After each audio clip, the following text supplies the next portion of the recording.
যে আমি বইটার যেদিন শুনলাম বের হয়েছে সেদিন রাতে আমি একটা প্রোগ্রামে বলেছিলাম এটা আমাদের প্রত্যেকের পড়া উচিত। পরের দিন সকালে সোনা এইসব সুভাষ সিংহ রায় আমার বাসায় উনি বই পৌঁছে দিয়েছেন নিজের হাতে আর কি। আমি বইটা পড়েছি 7 দিনে। এটা 7 দিনে পড়ার বই না, এই বইটা 1 বছর ব্যাপী পড়া উচিত।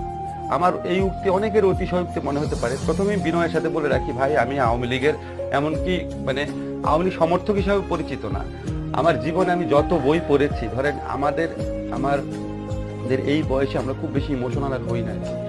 এই বইটা পড়ে আমি 4-5 জায়গায় কেঁদেছি আর কি। এবং আমি সুভাষকে একটা টেক্সট পড়েছিলাম যে মানে একটা মানুষ এত স্যাক্রিফাইজিং হতে পারে।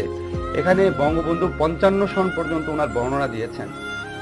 এই বই পড়লে মানুষের হতবাক, বিস্মিত, মানে অকল্পনীয় একটা রিয়ালাইজেশন সামনে যাওয়া ছাড়া উপায় নাই। একটা নেতা, এত বড় একটা নেতা বাংলাদেশে জন্ম নিয়েছিল। আমার প্রথম কষ্ট এই